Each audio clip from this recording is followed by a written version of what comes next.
Nah, setelah ini kita beralih ke tahapan atau proses di dalam revenue recognition atau pengakuan pendapatan. Tentu yang pertama kita identifikasi kontrak dengan customer. Jadi apa nih kontraknya? Apakah misalnya membangun gedung, bagaimana spesifikasi gedung, harus berapa lama selesai waktunya gitu ya, waktu pembangunan dan lain sebagainya. Kalau menjual jasa misalnya jasa apa tuh namanya penyusunan laporan keuangan gitu ya, ruang lingkup penyusunannya sejauh mana, berapa lama harus selesai, kriteria-kriteria apa yang harus dipenuhi atau harus dilakukan sehingga pelaporan keuangan itu bisa dianggap selesai gitu ya, jasa untuk menyusun laporan keuangan itu bisa dianggap selesai. Nah itu yang ada di dalam kontrak dengan customer. Nah itu dulu yang diidentifikasi, apa nih kontraknya, apa yang diperjualbelikan, apa yang dijanjikan.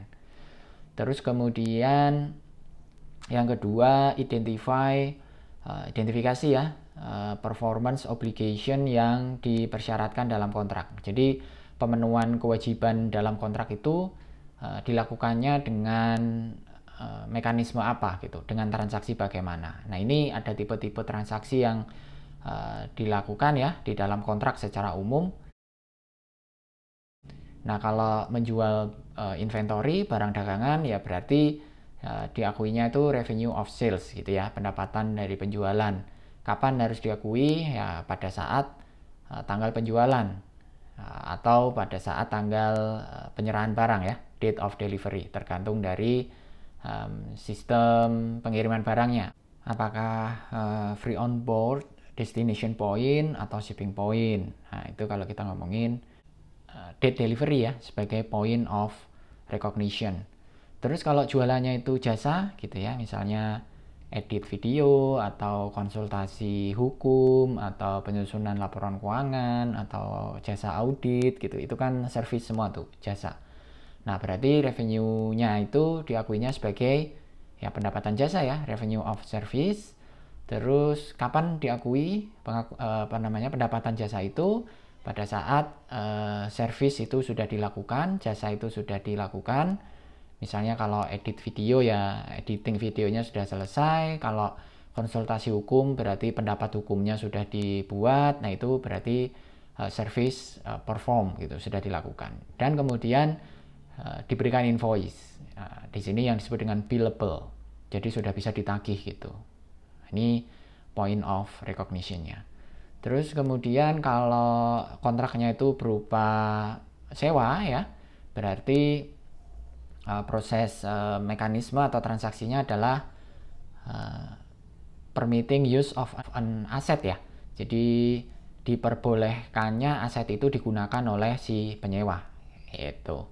Berarti di situ ada revenue from rent revenue ya, pendapatan dari sewa, dan diakui ketika waktu sewa sudah selesai gitu ya, atau asetnya sudah digunakan. Nah, itu ketika transaksinya adalah transaksi sewa. Terus kalau misalnya penjualan selain inventory ya sama sih konsepnya. Jadi revenue-nya itu dicatat sebagai sales other than inventory. Kapan dicatatnya? Ya pada saat tanggal penjualan atau tanggal pertukaran. Nah itu yang kedua ya. Jadi identifikasi performance obligation. Apa sih yang harus diselesaikan sehingga dianggap kontraknya itu selesai atau sudah dijalankan? Nah ini ininya apa namanya? Rinciannya. Jadi tipe transaksinya seperti apa, mekanismenya, deskripsinya dicatat sebagai apa, dan kemudian kapan harus diakui gitu. Terus ketiga, di dalam melakukan revenue recognition itu tentukan harga ya, transaction price. Nah, ini di sini disebut mudah untuk dihitung gitu ya. Kalau harga itu ya berarti kita bisa tarik atau kita bisa perhitungkan dari cost of goods sold ya, kemudian kita tambahkan dengan margin tertentu sesuai dengan perhitungan dari perusahaan. Tetapi ada kalanya kita butuh konsideran tertentu atau pertimbangan tertentu ketika mau menentukan harga gitu. Terutama ketika sini disebut ada proses atau ada event, future event ya, kejadian di masa depan yang itu akan sangat mempengaruhi berapa harga yang kemudian akan dikenakan kepada customer. Misalnya ada janji tentang diskon. Jadi misalnya nih jual barang dengan kuantitas pembelian tertentu dapat mendapatkan diskon, atau kemudian kalau melunasi invoice, melunasi piutang tadi ya dengan waktu tertentu kemudian dapat diskon. Nah itu kan berarti mungkin akan berpengaruh kepada harga yang ditetapkan sebelumnya gitu. Bisa jadi lebih rendah harganya. Nah, ini yang disebut dengan dependent on future event. Nah, contoh lain lagi misalnya ada rebates gitu ya, ada credits, performance bonus atau royalty. Jadi, pokoknya intinya ini harga itu bisa berubah di masa depan tergantung dari ada atau tidaknya future event seperti yang disebutkan di sini. Nah, bagaimana kemudian harus mencatat atau harus menghitung harganya? Ya berarti kalau misalnya bisa dihitung atau bisa diketahui dari kontrak-kontrak yang sejenis gitu ya, meskipun harganya tadi itu belum pasti, belum fix, masih tergantung future event, tetapi ada kontrak-kontrak sejenis yang banyak gitu ya, yang mirip, maka perusahaan bisa menggunakan expected value untuk menetapkan harga. Nah, contohnya gimana nih? Contohnya, nah, misalnya ya, kita sekarang punya perusahaan A, itu A company, terus dia punya kontrak untuk membangun gedung, gitu, katakanlah kontraknya ke B.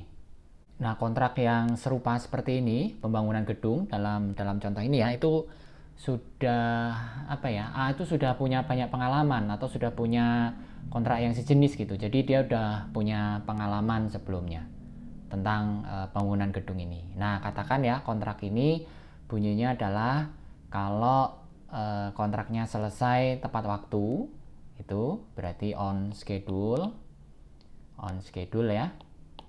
Maka nilai kontraknya sebesar katakan $500.000.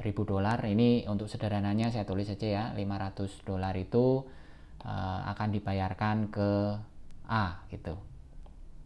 Tapi kalau misalnya selesai lebih awal gitu, misalnya katakan 1 bulan lebih awal,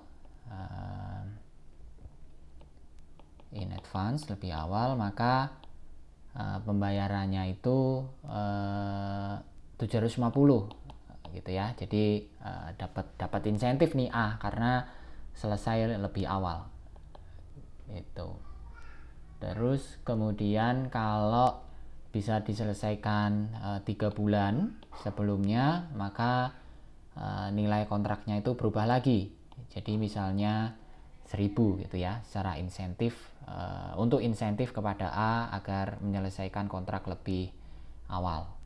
Nah, similar contracts-nya atau kontrak yang sebelum-sebelumnya itu A itu sudah ngitung nih probabilitas bahwa dia bisa menyelesaikan kontrak tepat waktu itu misalnya 30%.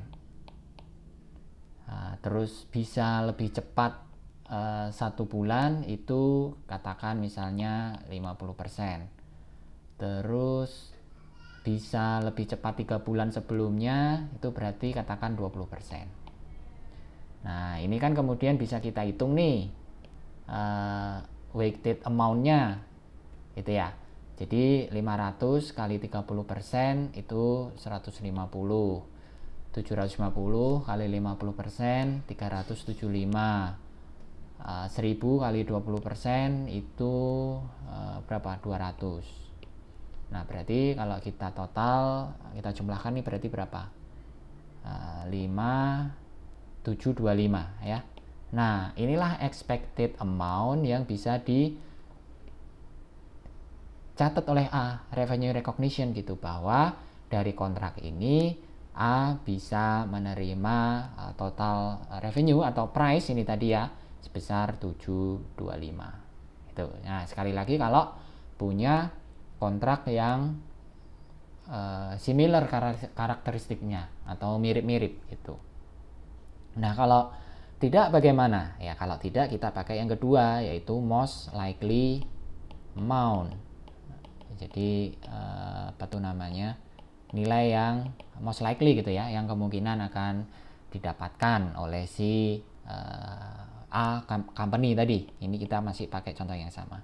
Nah, ini akan kita pakai ketika kontrak itu hanya punya two possible outcomes. Hanya ada kemungkinan resultnya atau hasilnya itu dua saja.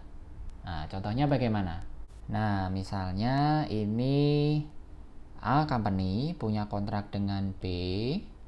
Nah, terus kontrak mereka itu bilang bahwa A akan memberikan sekarang ganti ya, contohnya jasa gitu, service line, misalnya cleaning service gitu. Nah, di kontrak ini dibilang bahwa kalau tercapai kontrak servis kebersihannya sesuai dengan waktu tertentu, sesuai dengan kontrak yang diperjanjikan, dan dengan ruang lingkup pekerjaan tertentu yang diperjanjikan, yaitu misalnya di dalam ruangan, di dalam gedung gitu ya, itu bisa diselesaikan kebersihannya, maka nilai kontraknya itu adalah misalnya nih 500 jika selesai dalam waktu misalnya 1 minggu sesuai kontrak. Nah, tapi sebenarnya dalam kontrak ini diberikan klausul tambahan ya. Klausul tambahannya adalah misalnya ketika dalam waktu yang sama yang diperjanjikan, kebersihan ini tidak hanya di gedung saja yang bisa dihandle, tapi juga di lingkungan sekitar, misalnya di taman gitu. Di taman itu juga bisa dihandle kebersihannya. Di sekitar gedung lah ya katakan. Nah, kalau bisa dihandle tambahan dari additional service ini, maka akan mendapatkan nilai kontraknya menjadi 750. Nah, ini kan hanya ada dua kemungkinan ya, apakah hanya selesai kebersihan gedung atau bisa menambah atau bisa menyelesaikan kebersihan sampai ke taman gitu. Nah, dari sini kemungkinannya karena hanya ada dua, maka perusahaan A ini bisa lihat sebelum-sebelumnya berapa lama waktu yang dibutuhkan dia untuk menyelesaikan kontrak kebersihan gedung gitu ya. Misalnya kan gedungnya berapa lantai segala macam kan sudah diketahui. Nah, kalau probabilitas dia menyelesaikan itu bisa lebih cepat dari yang di kontrak, ya berarti most likely maunya dia bisa menyelesaikan sampai ke taman. Tapi kalau secara historical itu ternyata tidak bisa gitu ya, maksudnya waktu yang disediakan itu memang pas, memang bisanya untuk menyelesaikan kontrak kebersihan gedung, ya berarti most likely amount-nya adalah yang 500 gitu. Nah, ini spesial atau apa yang disebutnya variable consideration ya. Jadi penghitungan harga atau revenue, total revenue tadi itu berdasarkan atas future event yang belum tahu nih seperti apa. Nah, kalau di dalam variable consideration ini dua ini tidak dipenuhi atau tidak didapatkan di dalam case, di dalam contoh, maka ya revenue recognition itu constraint ya, maksudnya nggak bisa dihitung atau nggak bisa dicatat atau ada kesulitan gitu untuk mengakui pendapatan sebesar apa gitu. Nah, sebenarnya ada opsi juga sih, yaitu dengan menggunakan time value of money, tapi ini membutuhkan variabel yang lebih banyak lagi, membutuhkan parameter-parameter yang lebih banyak lagi, karena ya kalau time value of money kan ya pertama kita kemudian harus menghitung expected revenue-nya gitu, terus kemudian menghitung atau menentukan discount rate-nya, terus harus menentukan jumlah tahunnya atau jumlah waktunya N-nya. Nah, ini tidak lebih mudah daripada yang variable consideration. Nah, itu transaction price. Nah, berikutnya langkah keempat ya, berarti kita diminta untuk mengalokasikan transaction price to the spirit performance obligation. Jadi dipisah-pisahin tuh transaction price-nya berdasarkan janji kinerja atau janji kontrak sesuai yang dipersyaratkan. Nah, ini lebih mudahnya kita akan gunakan contoh ya untuk mendiskusikan ini. Jadi kalau yang di langkah ketiga itu tadi, itu kan contohnya adalah jelas ya, si perusahaan A itu punya kontrak untuk membangun gedung misalnya 2 tahun 24 bulan, maka ketika pengerjaannya selesai dalam 24 bulan, gedungnya bisa digunakan, bisa diserahkan kepada si perusahaan B sebagai customer, dalam hal ini tadi perusahaan B, maka ya sudah selesai gitu. Nah, sekarang bagaimana kalau kontraknya itu bundling gitu, kontraknya itu menjadi satu dan kemudian penyelesaiannya memerlukan waktu yang berbeda-beda. Nah, contohnya seperti ini. Nah, ini contohnya. Nah, ini ketika kita punya kontraknya itu bundling, kontraknya itu terdiri dari berbagai macam performance obligation atau beberapa macam jasa atau barang yang harus di delivery, tetapi dijadiin satu kontrak, dan kemudian penyelesaian dari per masing-masing item kontrak itu bisa jadi berbeda-beda waktunya atau timingnya. Katakan contohnya sekarang kita punya kontrak ya, bundling kontraknya berupa penjualan komputer, printer dan maintenance ya, perawatan. Nah, misalnya begitu. Jadi penyerahan komputer dan printernya, nah ini kan misalnya bisa diserahkan sekarang gitu ya, atau misalnya kalau di sini kita serahkan misalnya nih 1 minggu lagi gitu ya, 1 week. Tapi maintenance ini kan bisa jadi kontraknya setahun nih, misalnya 1 year. Nah, ini kan penyelesaiannya berbeda nih kontraknya gitu ya, antara komputer dan printernya dengan maintenance. Padahal kontraknya ini bundling dalam artian ini udah ditentukan gitu. Harga kontraknya adalah misalnya nih $5.000 gitu. Nah, ini terus bagaimana mengakui revenue-nya? Apakah langsung diakui 5.000 di awal gitu, padahal maintenance-nya masih harus dilakukan 1 tahun lagi, atau bagaimana? Atau apakah harus dipisah-pisah begitu? Nah, ini yang kemudian disebut di langkah keempat ini, kita harus membuat alokasi transaction price atau transaksi kontrak ini tadi ya, berdasarkan obligasi atau berdasarkan kinerja yang dipisah-pisah. Nah, ini kemudian harus dipisah-pisah nih, walaupun kontraknya itu bundling, dari 5.000 ini harus dipisah. Berapa bagiannya si komputer dan printer itu, berapa bagian dari maintenance. Nah, ini nggak mudah gitu ya untuk bisa memberikan atau menghitung transaction price yang dialokasikan berdasarkan masing-masing janji atau kontrak kinerja tadi. Nah, ini yang disebut, kalau di teori itu disebut dengan stand alone ya, stand alone price. Nah, jadi misalnya bundling 5.000 ini gitu ya, itu sebenarnya kalau mau dilihat rinciannya, misalnya nih komputer dan printer itu 2.500, terus maintenance-nya itu 2.500, jadi ini kan 5.000 ya. Nah, ini harus dipisahin ini ketika misalnya dijual satuan gitu. Nah, tentu kan harganya sudah tidak seperti bundling gitu ya. Biasanya kan bundling itu lebih murah gitu. Nah, tentu stand alone price ini misalnya untuk komputer dan printer itu misalnya 3.000. Terus kemudian maintenance-nya itu misalnya maintenance-nya 2.750. Nah, inilah yang kemudian harus dicatat gitu oleh perusahaan gitu ya, karena memang kontraknya itu tadi bundling dan penyerahannya belum atau tidak dalam waktu yang bersamaan. Nah, ini yang kemudian disebut dengan observable price gitu ya. Ini yang diatur di IFRS 15. Nah, pertanyaannya adalah bagaimana kalau observable price ini tidak diketahui oleh perusahaan. Nah, gitu. Maka kita menggunakan prinsip-prinsip ini ya.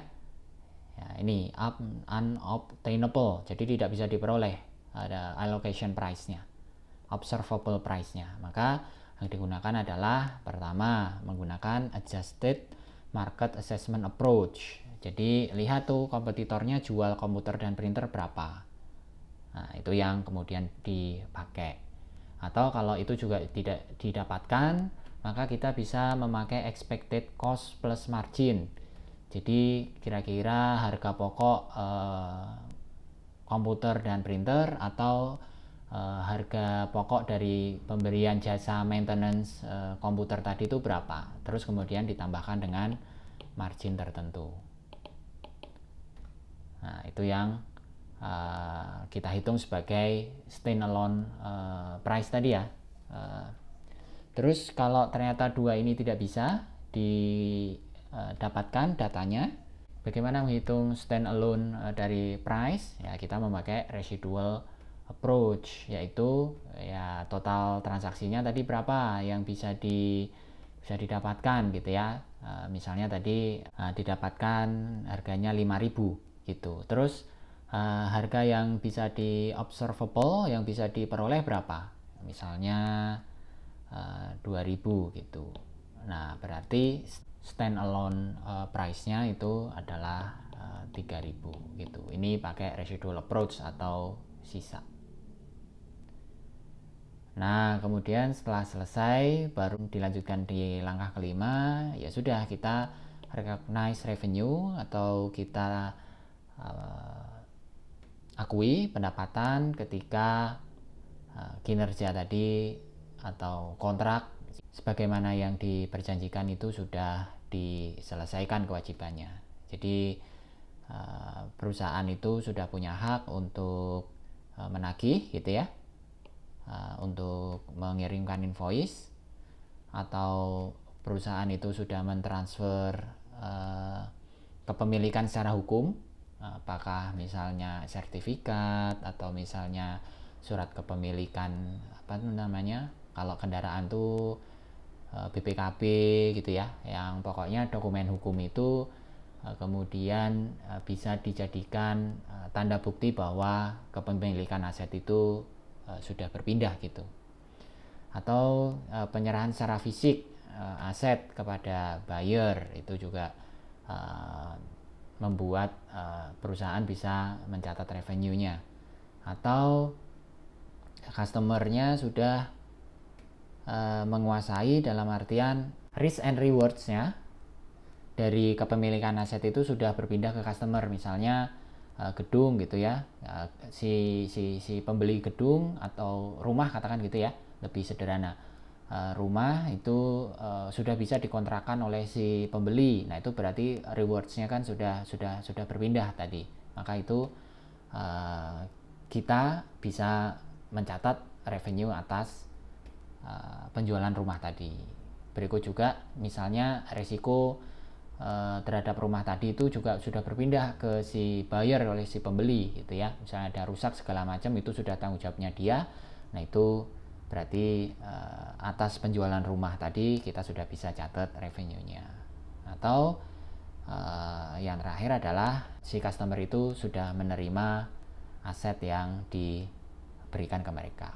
Nah, itu kita catat gitu ya sebagai revenue. Nah, demikian overview tentang proses dari revenue recognition. Kita teruskan special recognition di video berikutnya.